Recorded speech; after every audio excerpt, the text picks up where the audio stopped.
Okay, so just some instructions on Zoom. So if you have any questions throughout the webinar, feel free to message in the chat box.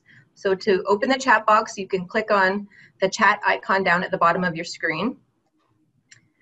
And then it'll open up, and then you can address your question to the panelists or to all panelists and all attendees. So we encourage you to enter questions throughout the presentation. And then also, as I had already mentioned, we will be recording the presentation today. So if you would prefer not to have your voice or video recorded, then you can click on the microphone icon and mute yourself. And then there's also the video icon next to it if you want to hide your face and not have your video showing. So again, we encourage you to ask questions throughout the presentation, and then we will invite a question session at the end for a conversation with everybody. So finally, if your presentation screen happens to be too small, you can enlarge it by clicking on the center line, and then you can drag it to the right, so it'll look like this. So you can see the presentation and the presenters at the same time. Good morning. Now we can get started, now that we've got the Zoom logistics out of the way. So you have already just met Michelle. She is one of the presenters, and she's a principal at RLB, and I am also another principal at RLB, and both Michelle and I work exclusively in the not-for-profit and charitable sector, so that we focus our practice entirely on that. We have a pretty full agenda today. We're going to cover some of the definitions surrounding contributions and how to record them. And we're going to talk about how do you record fund balances. And there's basically two different kinds of methods for recording contributions, the deferral method or the restricted fund method. So we'll get into detail about that. We have a nice little handy chart for that that'll help you walk your way through the different kinds of contributions that you can receive. And we have a bunch of examples. We also will have a time for questions at the end, but we can also have questions as we move along, because this is a coffee talk, even though we're not in person. Our first ones were in person, and we want to have conversation generated, and so you can have some value and get your questions answered. So you can use the chat function for that. The first thing we're going to be talking about is definitions. And so basically, what is a contribution? It's defined really as a non-reciprocal transfer. So what does that really mean? A non-reciprocal transfer is if I'm giving something to somebody else, I don't expect anything back. So I'm not going, for example, to buy or get a haircut. If I give a donation, it's like, here it is, you can use this contribution, and I'm not getting any personal benefit.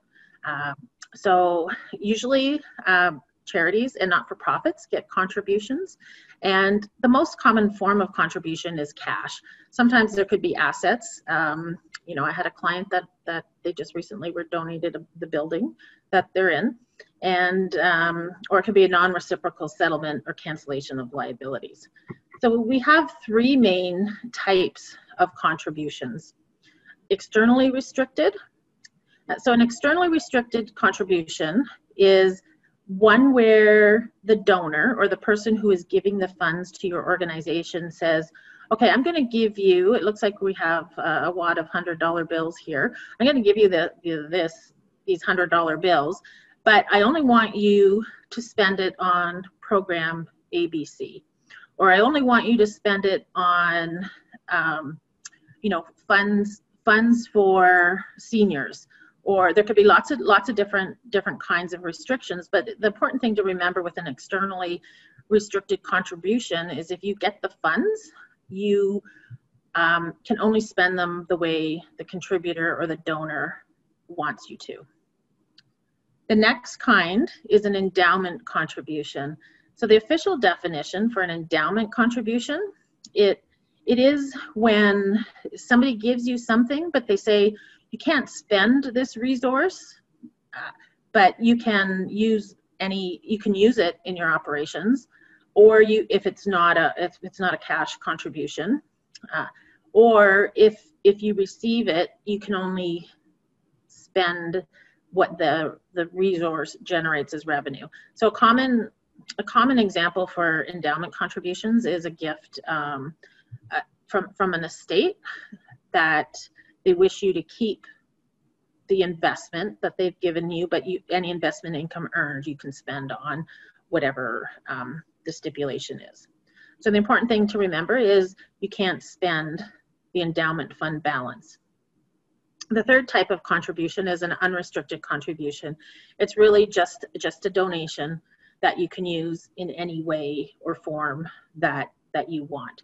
So like a common example of an unrestricted contribution, everybody would see that the Salvation Army donation person outside of different venues, and they'd ask you to donate cash into a box. So that's unrestricted, and they can typically use it however they wish.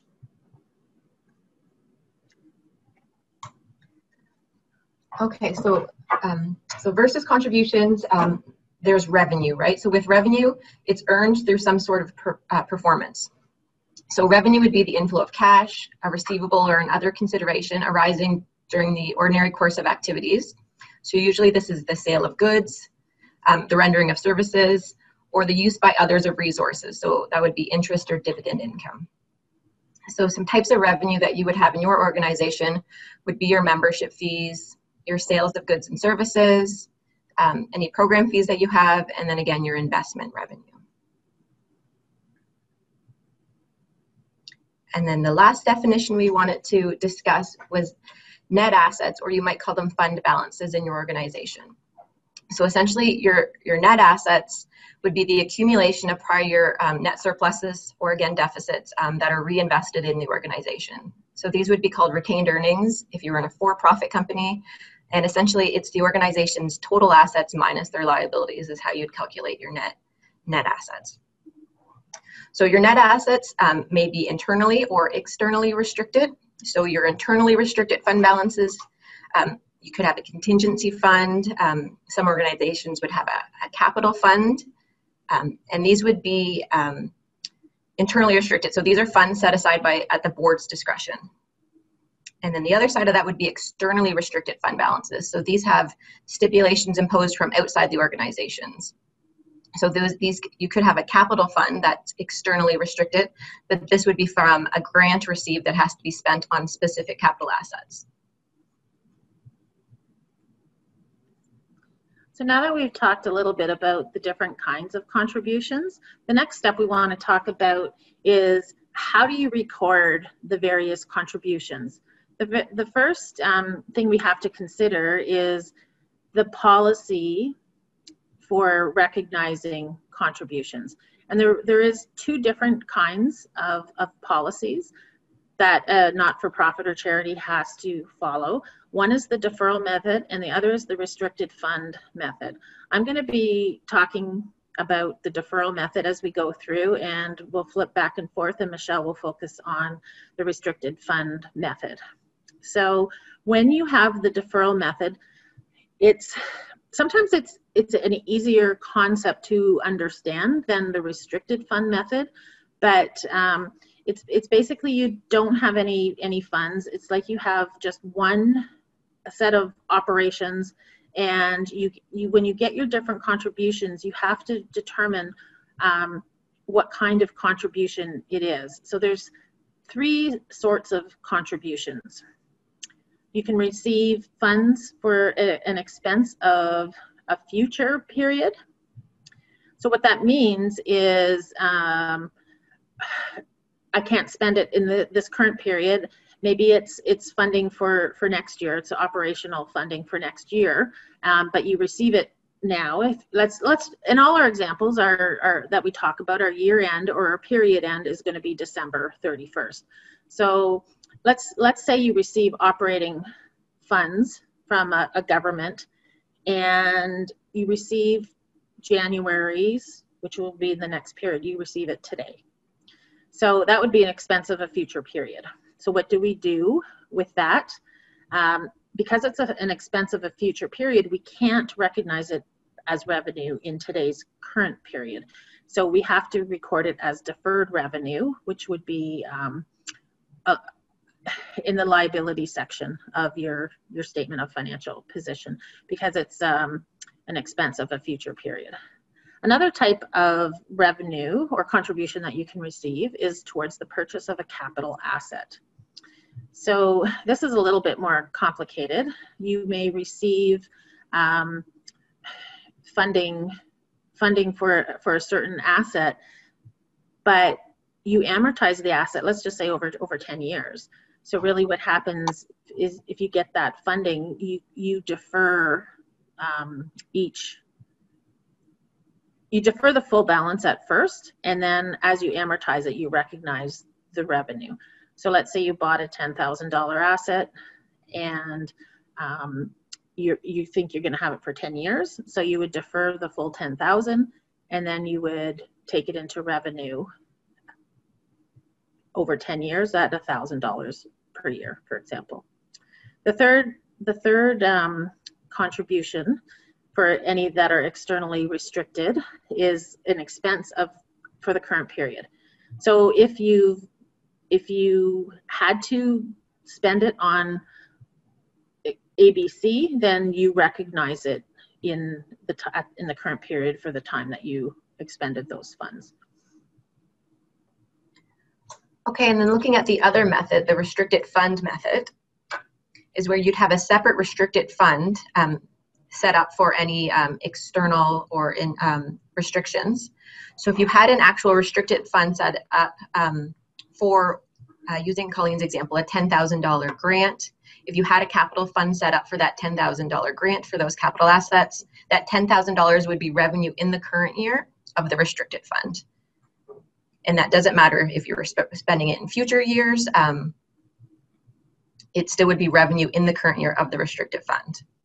However, if you didn't have a corresponding restricted fund for, using that same example, capital assets or your capital fund, then you're going to go back and use the deferral method. So then you're going to depend on if that expense is for a future period, you will defer it in deferred revenue as a liability, or if it's for the purchase of capital asset, like Colleen said, you would amortize that into income over the life of the asset. So the other type of contribution that we talked about was endowment. And remember, for endowment, you cannot spend the gift. You have to keep it in perpetuity. So for the deferral method, what happens is you record the gift directly as an increase in net assets in the current period. So it's never recorded in your revenue section or in your statement of operations. And the reasoning behind this is that it's a gift of something that you can't spend. So it's not, you can view it as it's really not a source of revenue or a contribution in the strictest sense that it should be measured on this in revenue. So it just goes directly as an increase in net assets. So then with an endowment contribution for the restricted fund method, you would have an endowment fund as a restricted fund. So any endowment funds that you would receive during the year, say you received a $100,000 endowment, that would be revenue of the actual endowment fund. So you'd have an additional $100,000 surplus in your endowment fund for the year, and then that would roll into your endowment fund net assets on the statement of net assets.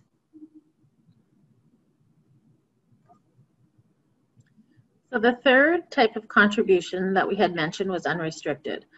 So an unrestricted contribution, as a reminder, you can just basically spend it on anything. So with a deferral method, because you can spend it on anything, it becomes revenue in the current period. I know sometimes some organizations have said, well, they said I could spend it on anything. Can I choose to internally restrict it or choose to defer it because I don't want to spend it in this period? Well, the simple answer is no. If somebody gives you a cash contribution free and clear, and they don't have any restrictions attached to it, management or the board cannot internally decide to restrict it and then defer it. And that would be the same with the restricted fund method. So if you received any unrestricted contributions in the year, you can't record that as revenue in a restricted fund because those funds received are unrestricted. So any of those unrestricted contributions would be recorded as revenue of your general or your unrestricted fund for the current year. So the next slide we wanted to really talk about is how to record revenue. Now, revenue is, as Michelle had mentioned earlier, is not a contribution. It is something that you have to perform something. So you have to earn it in some way. And once the performance requirements are met and satisfied and you think you're going to collect on that, you can record it as revenue. So for the deferral method, you recognize it as revenue in the current period. And then again, for the restricted fund, that revenue essentially would be recognized in the general fund for the current year, right? Because there wouldn't be any restrictions on that revenue because again, it's earned revenue throughout the year, right? It's not a contribution, as Colleen mentioned. So it would be revenue in your general fund for the current year for any goods sold, membership fees, etc. Okay, so how to record fund balances. So as Michelle had mentioned in one of the earlier slides, the fund balances, which they're your overall net assets section, and they are the result of what's left over after you have your assets less your liabilities. For the deferral method, this really isn't applicable, that you never would record an externally restricted amount in a fund balance, because what we're doing is we're deferring it into deferred revenue, and then we're recognizing it in revenue in the same period as the related expense. Right, and then for the restricted fund method, so again, any externally restricted contributions would be revenue in the restricted fund on the statement of operations. So then on the statement of net assets, there's going to be correlating restricted fund balance. So any surplus or deficit for the year is going to roll into the restricted fund balance for the year. So that would be allocated to the appropriate fund that's externally restricted. So for this slide, it's kind of the opposite of an earlier slide that I mentioned for the deferral method. So on how to record fund balances, when we talked about an endowment goes directly to your fund balance or your net assets. So for the deferral method, any endowment fund revenue, and I would put the revenue in the brackets, or qualify it as it's not technically 100% revenue in this case, it's just a contribution, but it would be allocated to an endowment through the statement of net assets. So it doesn't show up in your statement of operations, it just goes directly to the net asset or fund balance for the deferral method. So then for the restricted fund method, so similar to the previous slide on an externally restricted fund balance, again, there would be a restricted fund set up for the endowment fund. So again, any contributions, endowment contributions received in the year, that would be revenue on your statement of operations of the endowment restricted fund. And then again, that surplus for the endowment fund will roll into the endowment fund balance at the end of the year. So again, on the statement of net assets.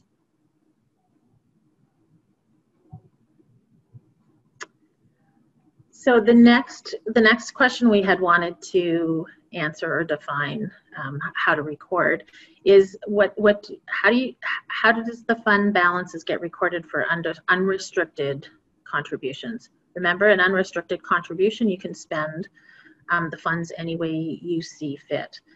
So for the deferral method, any unrestricted fund or unrestricted contribution gets recorded through the statement of operations, and then any net surplus or deficit for the year will transfer into the unrestricted net assets. One thing that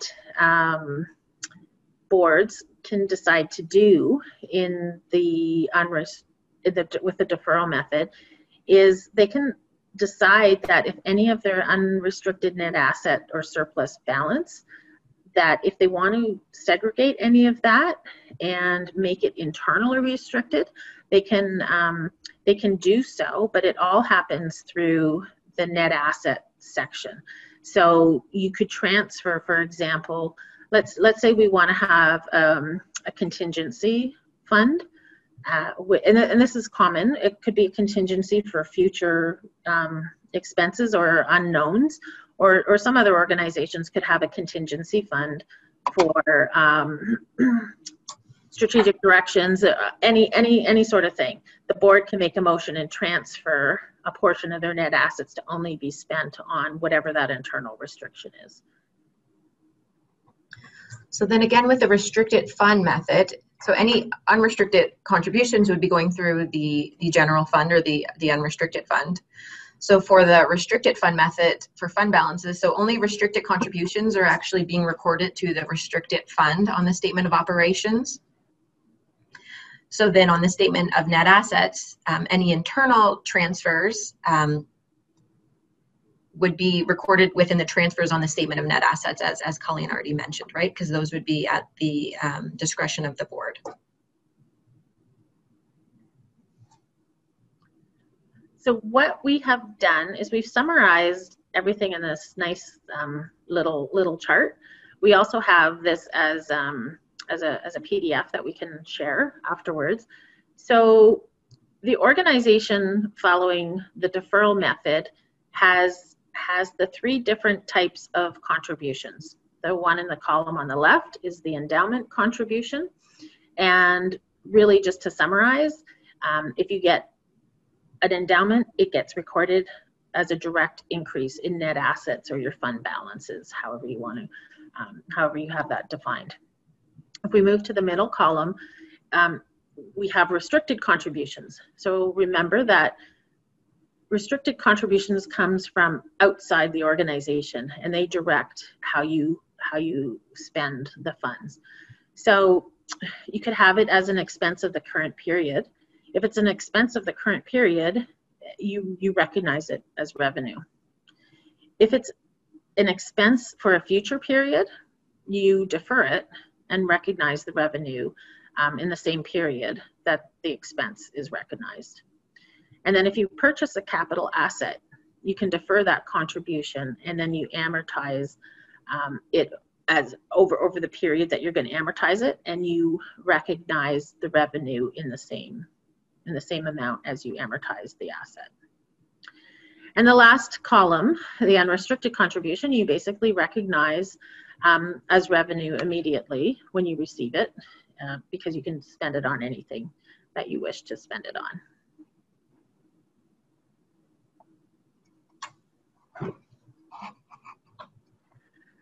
So for the deferral method, if you kind of step back and you look, the real purpose is to avoid lots of fluctuation in your revenue. So you kind of really want to match the contributions received with the related expense if there's any kind of restriction attached to it. And so what we see here, the deferral method, we have a general fund, basically. So you have one fund, and if you have stuff that you can't spend, you have to recognize it in deferred revenue within your liability section. And you can see there's in the little chart here that there's a deferred revenue amount. There's one other sort of accounting policy choice that some organizations can choose. They can choose the deferral method to recognize their contributions, but sometimes they use fund accounting. It's not the same as using restricted funds. It's a little bit more complicated, and we're not going into a whole lot of detail here about it, But basically, with the deferral method, you still have your net assets in your general fund, which is unrestricted, but then you can internally restrict some funds, and that would get recorded through interfund transfers to any internally restricted funds.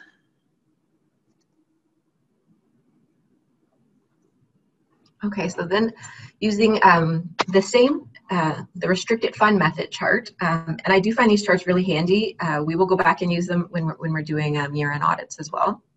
So for the restricted fund again, there's the endowment contribution. So any endowment contributions for the restricted fund would be revenue of the endowment fund. So there is a separate fund balance set up for the endowment fund. So that would be revenue in the current year. And then if there's restricted contributions, looking at the two sides of it again. So if there's an appropriate restricted fund, so if you're receiving funding and you have a restricted fund set up for that same purpose, then that funding would be revenue of the restricted fund in the current year. However, if you didn't have a restricted fund set up for that same purpose, then we're going to go back to the deferral method. And then with that, we're going to see if it's an expense for the current year. We'd be recording it in the general fund. If it's an expense for a future year, we're going to be setting up the deferred revenue and matching the revenue with the applicable expense in future years.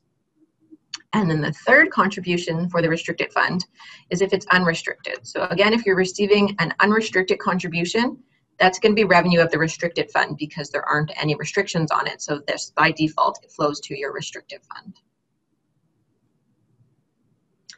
So essentially, the restricted fund method, it's a specialized use of fund accounting. So the activity for each fund can be accounted for separately. So each restricted fund would be, it's a self-balancing set of accounts. On your statement of financial position, you would have a restricted fund assets and liabilities, net assets, and that activity, again, would be on your statement of operations.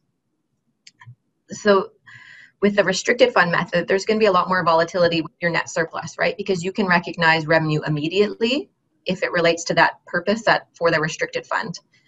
Versus the deferral method, you're looking at matching revenue with expenses. With the restricted fund method, you're more concerned with matching that activity with the actual fund that it relates to.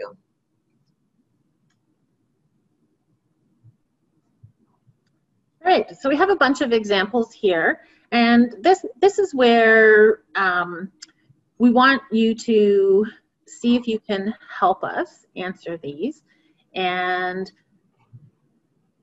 you can either answer in the chat or you can choose to unmute yourself. We would encourage some discussion and those sorts of things. So our first example is a charity receives $1,500 for a sponsorship in June for their July golf tournament. How should this revenue be recorded? Now, the one thing I wanted to say for this, I'll remind everybody when I had mentioned it before, but our revenue, or our period is the full year, is the 2020 year, and our year end is December 31st. Some of you may wonder, given this is COVID, did they actually have a golf tournament? We're going under the assumption that the golf courses have opened, and this golf tournament was held. So we have this chart that we showed both of the methods. So I'm going to talk about the deferral method first, and I don't know, I'm going to give people maybe 30 seconds to see if you can go through this flow chart and come up with the same answer. And if anybody's brave enough, they're certainly welcome to give an answer to see how you think you should record this.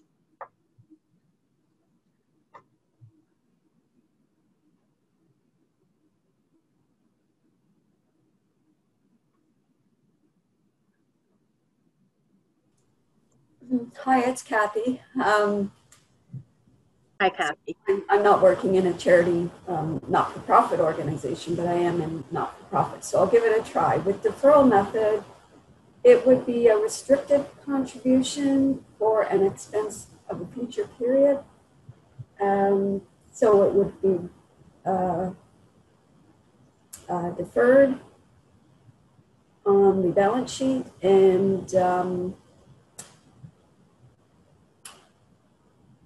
then the next month it would be brought into revenue. Right. So if your period, you were defining, in this example, you were defining your period as 1 month. Yeah. So that's how if that is correct on how you would flow it. Some organizations, if they're in this example, they have defined their period as the full year. So the technical answer is to do what you have said, but sometimes that the period or the time when you get the revenue versus when you expend it is so close that in the case of a period for a full year, they would just recognize it in revenue. So we do that as well with our yeah. own, but I suppose going with the more the literal, I guess. Yeah. Yeah, if you, yeah. So that's great. So, Michelle, you can, I don't know if anybody had taken time to go look through the restricted fund method. We can take for that, or if somebody volunteers.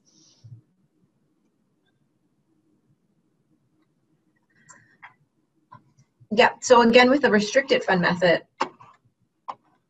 so essentially the sponsorship is for the golf tournament, so it would be a restricted contribution. But assuming that it's a December 31st year end, so if we're looking at how it would be recorded as of year end, again, it would be consistent with what Kathy explained for the deferral method.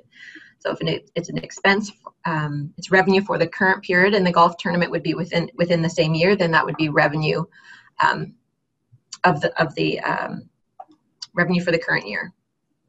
So we have a little chart here that summarizes the answer. So the deferral method we recognize as revenue of the current period, and then again for the restricted fund method, we're recognizing it as general fund revenue for the current year, because the sponsorship would be related to the golf tournament that's being recorded for the December 31st, 2020 year end.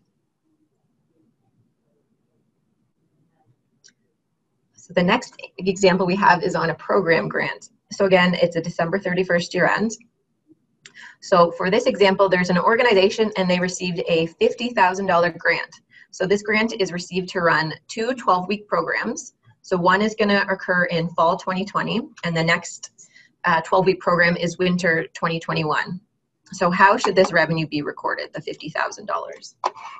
So I'll bring the chart back up for the two methods. And again, we'll give you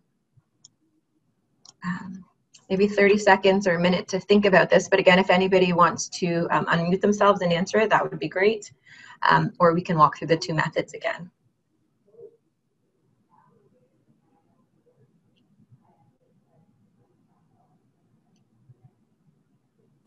Hi, it's Kathy again.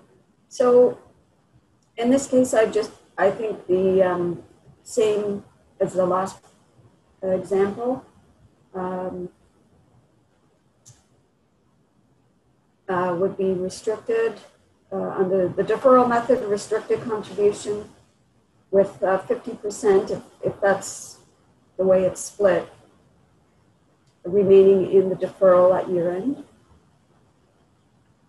Yes, I agree with that. So this one's a little tricky, but this happens like all the time, because revenue contributions often span over many periods or different periods.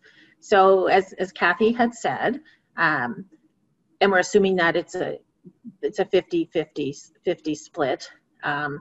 One is an expense of the current period. So you're recognizing the revenue as a restricted contribution, but as an expense of the current period. But then the other 50% is for a future period. So that would get deferred at your year end, and it would get recognized in the next year. Excellent. Did anybody want to respond on the restricted fund method? Okay, that's fine. I can walk through it. So the restricted fund method is a little trickier with this. So again, it's a restricted contribution. So now, does the organization have an appropriate restricted fund? So if the organization has a program restricted fund, or a restricted fund that relates to the program's purpose, then the whole $50,000 is recorded as revenue in the December 2020 year end. However, if the organization doesn't have an appropriate restricted fund, then we would go back to the deferral method. We would be recognizing the $25,000, so assuming half of the grant in the 2020 year end, and we would be deferring the remaining $25,000 to fiscal 2021.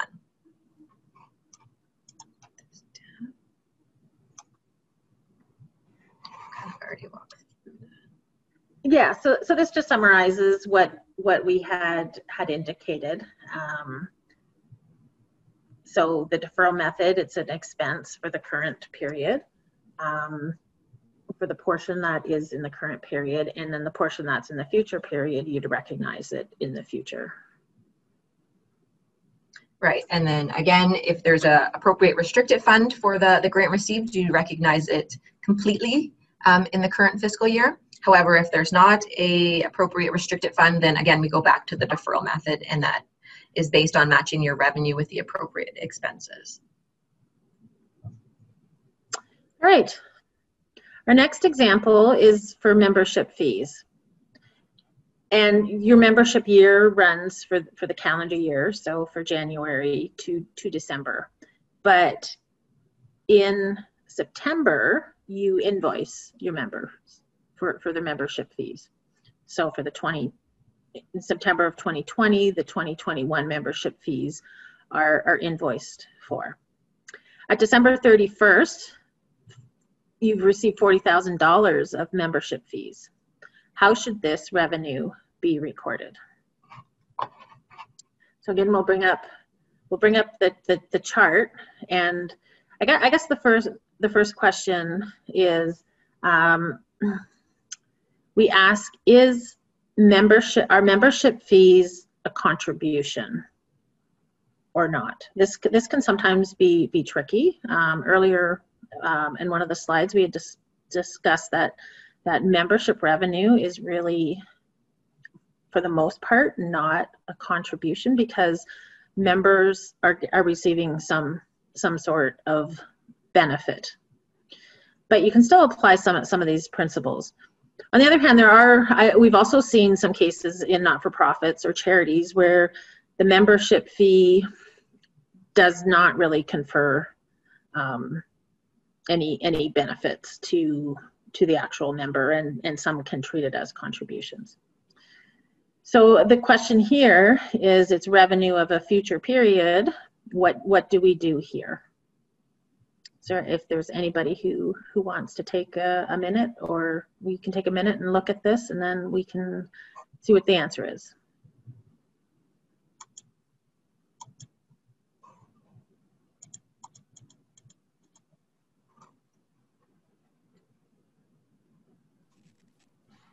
Good morning, it's Eric here. I would say that the full, the $40,000 for member fees would be deferred into the 2021 fiscal period, and then recognized as revenue then. Okay. I agree with you there. It would get deferred, because if it's treated as a revenue versus a contribution, you have not provided the services to the members for that period, so you would defer it to the future period. If the membership is classified as more like a contribution because the members aren't receiving any particular benefit, we've had that, it would get deferred as well. So it's the same treatment, because it's for the future. Great. So then moving over to the restricted fund method, does anybody want to take a stab at this question?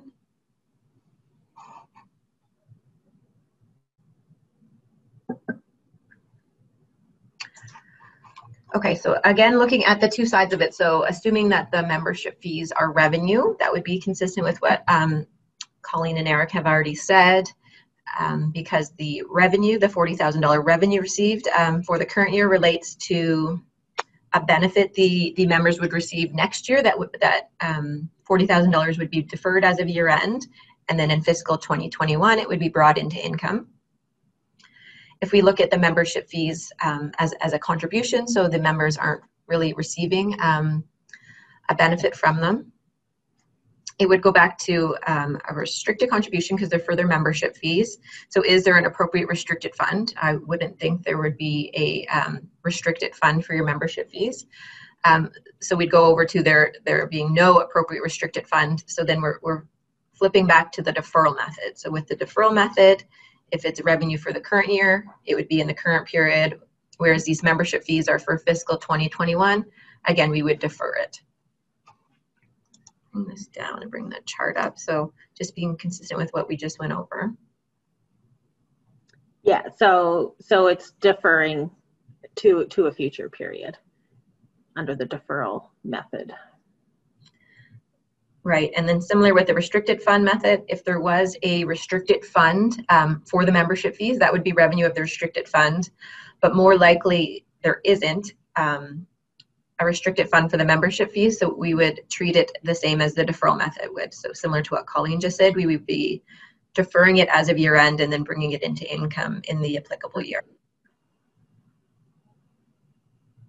Okay, so our next example is on donation revenue. So for this one, we have a church. They're running their annual holiday donation drive. They're using a direct mail campaign, and they're promoting use where needed donations. So how should these be recorded?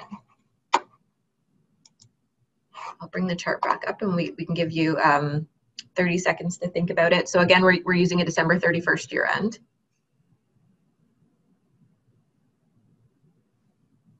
Does anybody want to share their answer? Yeah, hi, it's Kathy again. I would assume, based on the use where needed, for the deferral method, it would be considered an unrestricted contribution, so recognize the full amount in revenue. Yes. And so for the restricted fund method, because of that same phrase, unrestricted, and again, recognizes revenue, revenue of the general fund. So with that, sorry, in that example, using the restricted fund method, would the funds show up in the statement of operations or directly into general fund, I guess?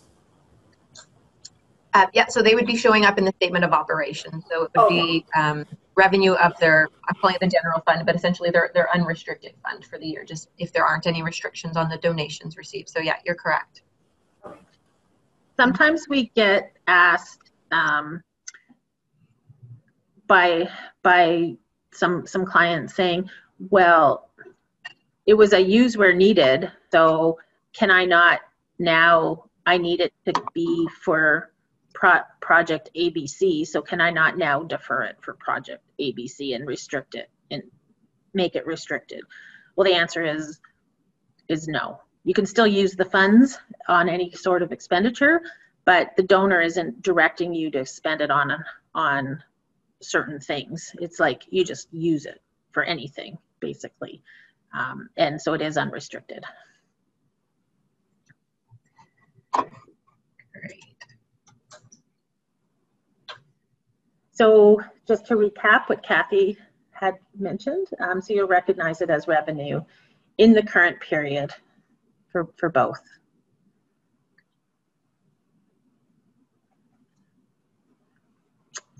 Okay, the next example that we wanted to talk about is a school needs a new roof. So in the fall, they run a donation drive to raise funds for the roof, and they collected $110,000. But the roof is not going to be scheduled until winter is done. So how should we record this revenue?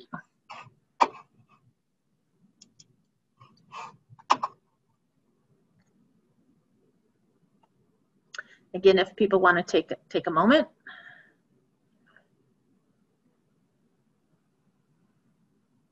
to see which way it would be done for either method. And volunteers are welcome. Hi again. So with that being a capital improvement, under the deferral method, I would imagine it would be a restricted contribution for an expense of a future period. Purchase of a capital asset. So defer the contribution and recognize as the revenue on the same basis, on the same basis as the amortization expense. Under the restricted fund method, again, it would be, of course, restricted.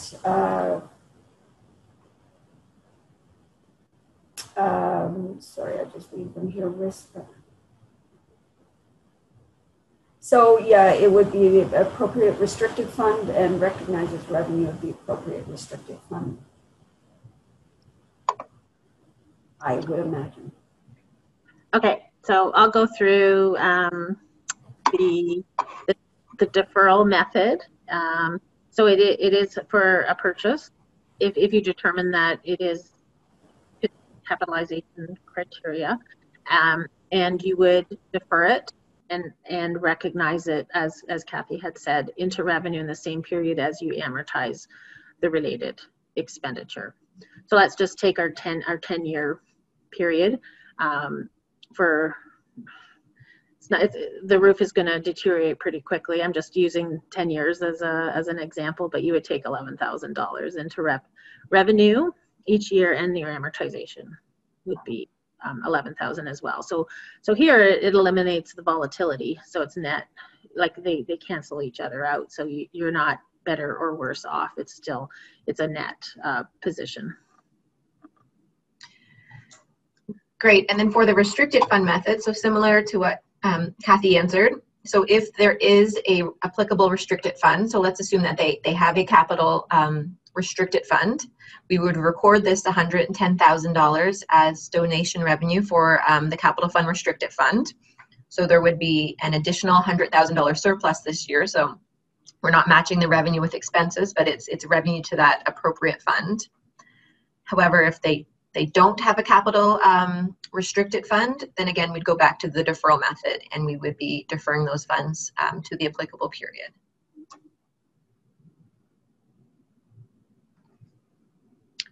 Okay, so our next example is on an endowment contribution. So a charity receives $100,000 endowment from a former board member's estate. So how should this contribution be recorded? So we would, again, it's going to be December 31st year end, and just if you are thinking of one method every time, maybe consider if you did deferral method last time, think of it through the restricted fund method this time. I'll bring the chart back up and we'll give you another 30 seconds to a minute. And if anybody wants to share their response, we can walk through it.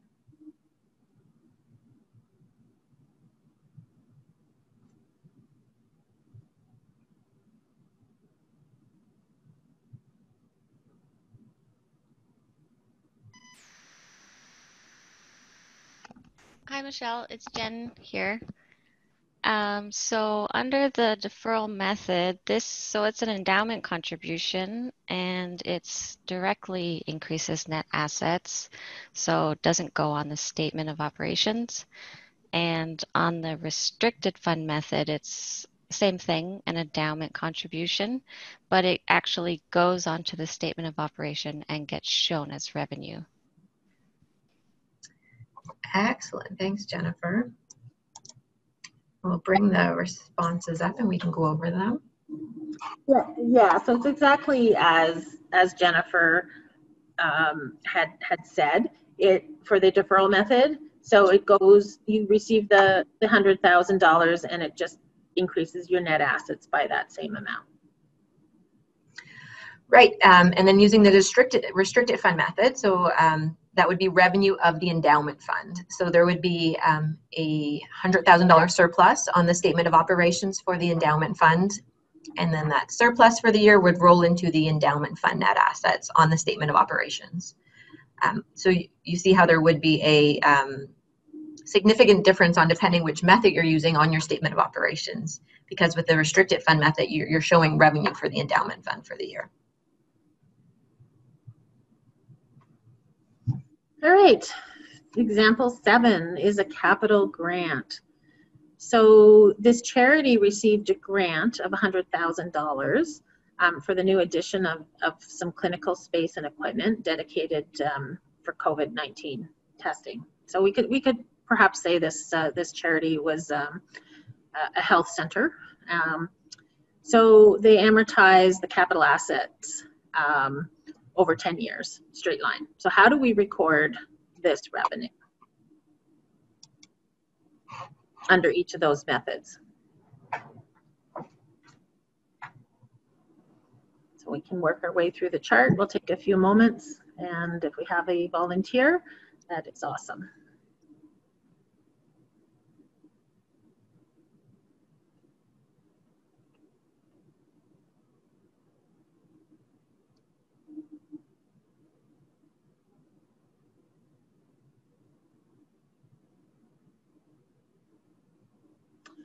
Okay, so it looks like I can go through this. This one can sometimes be a little more complicated in the sense that you're receiving funding, but the funding is not going to be recognized into revenue right away. Like today, you may go out, or let's say the month of December, you have those renovations done, and you've ordered the equipment and you've purchased it all. So you've spent the $100,000 today, or this month, or by the end of December. But how do you recognize the revenue? So this becomes sometimes what we describe as a deferred capital contribution. So at first it's deferred revenue because you haven't spent it, but once you've spent the funds to purchase the assets, it then switches from deferred revenue to a deferred capital contribution. So it's still within your liability section. You can think of deferred capital contributions as a type of deferred revenue. And then as you amortize over the 10 years, you would take $10,000 into revenue each year. So, and then you would amortize, the amortization expense would be $10,000 as well. So if we work our way through the chart, is it an endowment contribution? The answer is no, it's not an endowment. You don't have to keep it forever. Is it a restricted contribution? Yes, it is a restricted contribution. What kind of restricted contribution is it? Is it an expense of a current period and or an expense of a future period? You may say, well, maybe it could be, but really what we're doing first is we're purchasing a capital asset, and then amortization of the capital asset becomes the expense portion. So it's the third category here in the restricted contributions, which dictates how you should recognize it. And the third category of the types of contributions for unrestricted, we already know it's not unrestricted, so we don't have to consider that at all.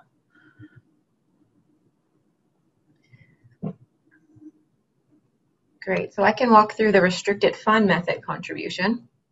So again, as Colleen said, we've determined that it's a restricted contribution.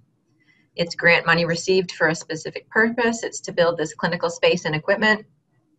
So for the restricted contribution, now we need to determine, does the charity have an appropriate restricted fund? So do they have a capital restricted fund? So if they do, we record the $100,000 as revenue for fiscal 2020. So we take the whole $100,000 into fiscal 2020. However, if there isn't an appropriate restricted fund, then we go back to the deferral method. So we walk through what Colleen just explained. It would be a restricted contribution. And again, it's the purchase of a capital asset. So we would be recording, deferring the contribution and recognizing recognizing it into revenue, the same as the amortization.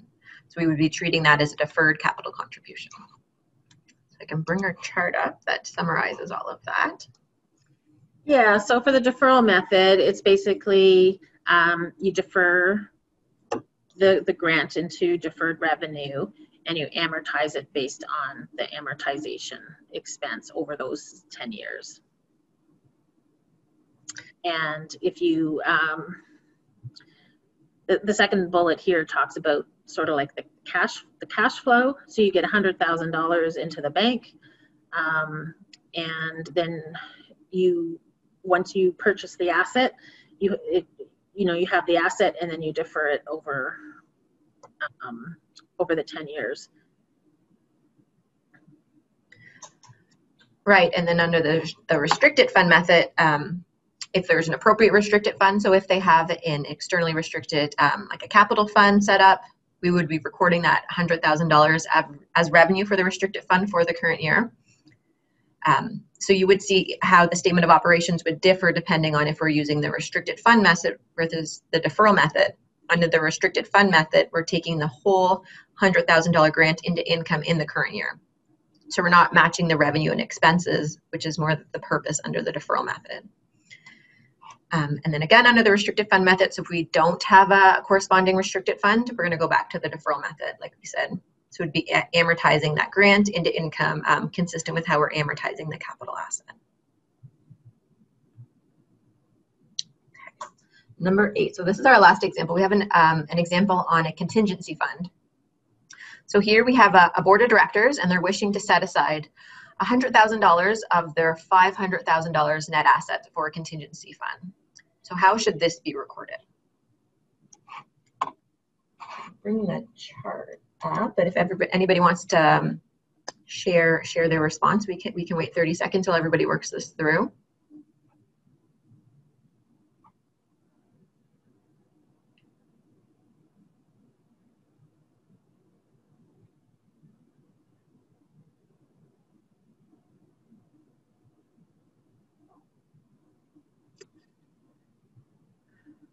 All right, I'll talk about the deferral method. So the first question we ask ourselves, is this a contribution or not? I don't know if anybody's, sorry, yeah, so somebody said no. You're right, it's not a contribution. So this chart does not really apply, because we're talking about what is in our fund balances. So that's the net asset section. And with a deferral method, all of your net assets are unrestricted. So they're part of what you could maybe consider the general fund. And what you end up doing is the board can say, well, this is something we want to internally restrict. So you would make a board motion to say, we want to set aside $100,000 for an internal restriction within our net assets. So what would happen is you would now have two types of net assets. You'd have the general fund unrestricted net assets of $400,000, and then you would have an internally restricted balance of $100,000. And it's just segregated so that users and management and the board, they can see, oh, okay, well, this organization really has $400,000 that they can do, that are unrestricted, that they can do what they wish with. But then $100,000 of their net assets cannot be expended until there's some sort of approval that fits the criteria of the internal restrictions. Great. And then if we're looking from the restricted fund method, so again, the restricted fund method, so these aren't a contribution, so we wouldn't be looking at it that way. So this would just be a transaction on the statement of net assets. So if the board wants to set up a contingency fund, again, that's internally restricted. So they're internally restricting $100,000 of their current $500,000 net assets. So if there are any externally restricted funds, they wouldn't be touching those funds. They'd just be touching the unrestricted general fund at year end, and recording a transfer on the statement of net assets to this new contingency fund. So I'll put up the chart that summarizes what we just went over.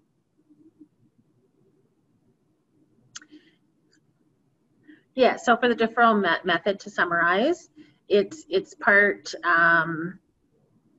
of the net surplus. One thing not-for-profits do, which can confuse people, is we have lots of not-for-profits have different terminology for what they call things. They could call it net assets or fund balances, or they could call it a surplus, accumulated surplus. So and then if you're having an accounting software, which is basically most organizations use either QuickBooks or Sage, you have they call it retained earnings. So that can lead to confusion too, because what is the definition? But it's in the net asset section. So really what they're doing is they're just piecing out what is in the net asset section between unrestricted and internally restricted. And that's done through interfund or as a transfer from one to the other. Some also call it reserves as opposed to a contingency fund. It could be a contingency reserve. So that's another wording that can be used depending on what the organization calls it. Right, and then looking at the restricted fund method. So again, for a restricted fund method, only restricted contributions are recorded as revenue to the restricted fund. So the board wouldn't be making any internal transfers with respect to the restricted fund. But again, similar to what Colleen said, any internal restrictions that the boards want to do. So if they want to set aside $100,000 of their $500,000 unrestricted net assets to a contingency fund or a contingency reserve, that would be an internal transfer on the statement of operations. So you wouldn't see any activity on the statement of operations. All right. Well, I hope this has provided some clarity and not confused you further on all the different ways that contributions can be recognized. I find the chart is very helpful in making your way through to determine what it is that you have, what the revenue is or the contribution is, and how you need to record it. So basically, we talked about the two different kinds of methods, the deferral method and the restricted fund method for recognizing contributions. And we also talked about your fund balances, which are your net assets or your accumulated surplus, and in ways you can allocate some of your reserves, your net asset balances from restricted, between restricted and unrestricted.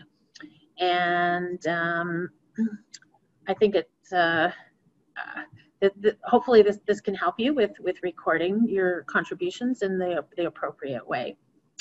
And I didn't know if anybody had any further questions. And we would like to thank you for attending. And below here, you can see both Michelle's and my email addresses if you wanted to reach out with any questions, and would be thrilled to take them. And the last part is, if we have not answered any of your questions, are there any questions that you had wanted to ask?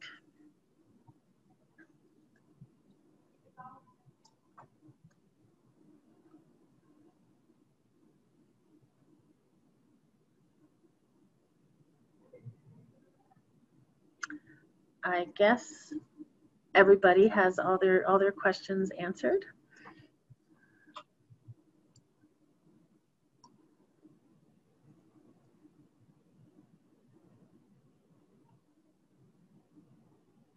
All right, and then I guess moving on, we do have some future coffee talks. One is on January 13th, and it's related to bookkeeping in a virtual world. There's lots of exciting things that organizations can do to automate record keeping and gain efficiencies with the use of not just using QuickBooks Online, but there's different sorts of apps like HubDoc or Veeam that things can be processed processed using technology once everything's set up. So it can save your bookkeeping time. And then on February 10th, we have an HST coffee talk coming up related to all the unique things that not-for-profits and charities have to be aware of with respect to HST. So we hope to have you register. Those will be coming out via our newsletters or have links available at our website as well. So I don't know if you had any further comments, Michelle? No, I just wanted to thank everybody for coming out this morning. And again, as I mentioned at the beginning, we will be sending out a copy of the slides tomorrow, so you will be able to go back to those charts, because I do find those really useful. We use them a lot throughout the year as we're working through different contributions for clients. So, and there will be a survey that we will be including as well. So the slides and a survey will be coming out by email tomorrow too, so you can look forward to that. Thank you to everyone, and I hope everyone has like an awesome day.